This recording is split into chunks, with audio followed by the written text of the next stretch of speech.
Friends, back to Bhavani lifestyle. இப்போ நம்மளோட ரகசிய பெட்டியை கையில் எடுத்தாச்சு. எதுக்கு எடுத்திருக்கேன், ஏன் எடுத்திருக்குன்னா, இன்றைக்கி நம்ம கிட்ட உருண்டை குழம்பு பண்ண போகிறோம். உருண்டை குழம்புக்கு நம்ம பருப்பெல்லாம் அரைச்சி ரெடி பண்ணியாச்சு. தேங்காய் எடுத்து வச்சாச்சு. ஒரு நெல்லிக்காய் சைஸ் புளி எடுத்தாச்சு. கொஞ்சமாக வெங்காயம் அரைக்கிறதுக்கு ஒரு தக்காளி, இங்கே நிறைய பூண்டு, நிறைய கருவேப்பிலை, 3 பச்சை மிளகாய். எந்த ஒரு குழம்புலையும் எண்ணெயில் பச்சை மிளகாய் போட்டு ஃப்ரை பண்ணிப்போனா அந்த ரொம்ப டேஸ்ட்டாக இருக்கும். வெங்காயம் தக்காளி எடுத்தாச்சு. மசாலா அரைக்கிறதுக்கு ஜீரா, ஓகே, கொஞ்சமாக மிளகு, ஒரு நெல்லிக்காய் சைஸ் புளி, தேங்காய். எனக்கு நிச்சயமாக தெரியாது நீங்கள் எப்படி குழம்பு வைப்பீங்க. உருண்டை குழம்பு எனக்கு தெரியாது, நான் இப்படி தான் வைப்பேன். இப்போ நம்ம எல்லா மசாலாவும் நல்லா மாதிரி அரைச்சி எடுத்தாச்சு. எவ்வளோ மையாக இருக்கோ அவ்வளோ வந்து நல்லா டேஸ்ட்டாக வரும். இந்த எண்ணெய்க்குள்ளே என்ன கருப்பு கிடக்கணும்னு பார்க்காதீங்க. வடை சுட்ட எண்ணெய் வேஸ்ட் பண்ண வேண்டாம்னு கடுகு. நீங்கள் உருண்டை குழம்புக்கு வெந்தயம் போடுவீங்களா சொல்லுங்கள், நான் போட்டிருக்கேன். அதுவுமே கசந்துட்டு நல்லா டேஸ்ட்டாக தான் இருக்கும். பின்ன நம்ம வெங்காயம், பச்சை மிளகா, தக்காளி. இப்போ மசாலா நல்லா ரோஸ்ட் ஆகிட்டு மிளகாத்தூள், காஷ்மீரி சில்லி பவுடர் அண்ட் தனியா powder and turmeric powder, okay.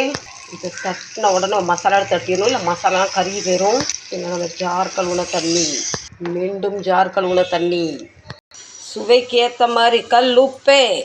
நானும் என்னென்னமோ செஞ்சு பார்க்குறேன்டா, நீங்களும் எனக்கு ஆதரவு தரவே மாட்டேங்கிறீங்கடா. என்னடா இப்படி பண்ணுறீங்க, போங்கடா.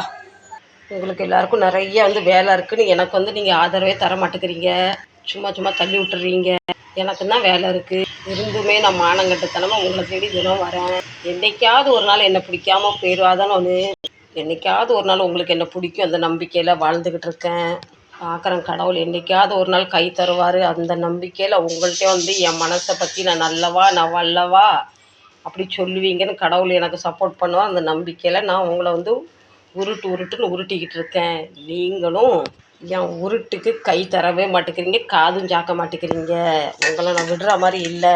உங்களை நான் வளைச்சி உருட்டி பிடிக்கலான்னு நினச்சிட்டேன்.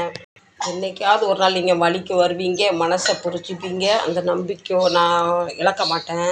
நம்ம என்றைக்குமே வாழ்க்கையில் முடியல, நடக்காது, நம்பிக்கையை மட்டும் கண்டிப்பாக விட்டுறக்கூடாது. நம்ம நம்பிக்கை தான் நம்ம வாழ்வாதாரத்துக்கு முன்னேற்றம் நோக்கி நடப்போம். அந்த இடத்துல சோர்ந்து போனாலும் மீண்டும் நம்ம எழுந்து நிற்கிற தைரியத்தை நம்ம தான் உருவாக்கணும். நமக்கு யாரும் கொடுக்க மாட்டாங்க. ஐயோ நமக்கு யாரும் ஆதரவு தரலையேன்னு நினைக்காதீங்க. நம்ம மனசுக்கு பார்த்த உடனே ஆசை வராது, பார்க்க தான் ஆசை வரும். நான் இன்றைக்கி ரொம்ப தனிமையில் இருக்கேன், இருந்தாலும் போராடிக்கிட்டு இருக்கேன். என்றைக்காவது ஒரு நாள் நம்ம வாழ்க்கையில் சூரிய கிரணம் உதவுவார், அந்த நம்பிக்கையில். அதனால் உங்கள் மனசில் கண்டிப்பாக இடம் பிடிப்பேன், ஜெயிப்பேன், வாழ்ந்து காட்டுவேன். ஃப்ரெண்ட்ஸ், ஆல்மோஸ்ட் நம்ம உருண்டை குழம்பு ரெடி ஆகிட்டு, என்ன நீங்கள் ஒதுக்குன மாதிரி என் உருண்டை குழம்பை ஒதுக்கிறாதீங்க. ஒரு தடவை நீங்களும் ட்ரை பண்ணி சாப்பிடுங்க, சரிங்களா? நீங்கள் கண்டிப்பாக நான் உருண்டை குழம்பு வச்சது சரியா தப்பா கரெக்டானு தெரியல. நீங்கள் எப்படி வைப்பீங்க சொல்லுங்கள். நீங்கள் எனக்கு ஆதரவு கொடுத்தா, இந்த உருண்டை குழம்பு மாதிரி என்னை ஒதுக்கி வைக்காமல் இருந்தால், நான் மீண்டும் உங்கள் வீட்டுக்கு உங்களை தொந்தரப்படுத்தலாம்னு நினைக்கிறேன். என்ன சொல்கிறேன்னு பார்த்து என் மனசை புரிஞ்சு சப்போர்ட் பண்ணுங்கள், லைக் பண்ணுங்கள், ஷேர் பண்ணுங்கள். மீண்டும் நல்ல பதிவில் சந்திக்கிறேன். அதுவரையே உங்கள் வீட்டு தங்க குட்டு ஆதரவு கிடைக்காமத அல்லாடும் தள்ளாடும் பவானி லைஃப் ஸ்டைலுக்கு சப்போர்ட் பண்ணுங்கள். பாய்.